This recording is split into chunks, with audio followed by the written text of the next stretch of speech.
Republican lawmakers are looking to keep pushing President Trump's pro-life policies. One America's John Hines explains from Washington.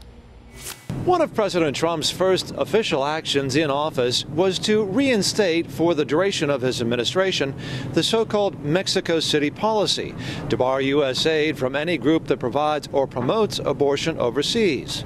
But now some conservatives on Capitol Hill want Congress to act to make this policy permanent. It's very important to the American people, regardless of where someone stands on the pro-life issue.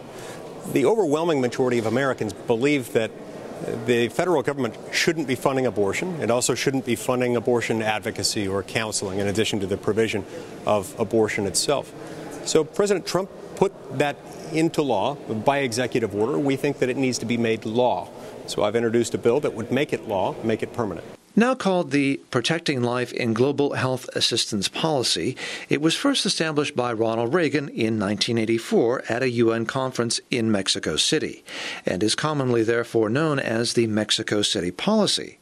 When applied, this prohibits any foreign private or non-profit entity from receiving U.S. family planning foreign assistance that provides or promotes abortion. We think that there's enough consensus among the American people that regardless of where you stand on protecting unborn human life, you ought to at least agree that the federal government ought not be promoting the taking of unborn human life through its programs, whether in the provision of abortions or in advocacy and counseling. And while Lee may be right about public opinion, the policy has nevertheless ping-ponged back and forth between Republican and Democratic administrations, says conservative activist Phil Kerpen of American Commitment.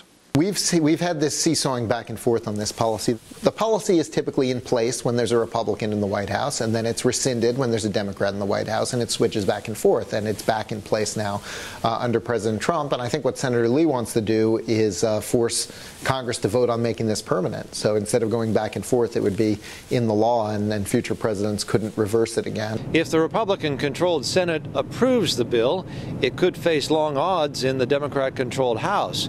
But Lee believes that public opinion is on the side of making the Mexico City policy permanent. John Hines, One America News, Washington. Want to see more videos like this? Click on the link below and subscribe to One America News on YouTube, and call your cable provider and kindly demand that One America News is added to your lineup. Call and subscribe today.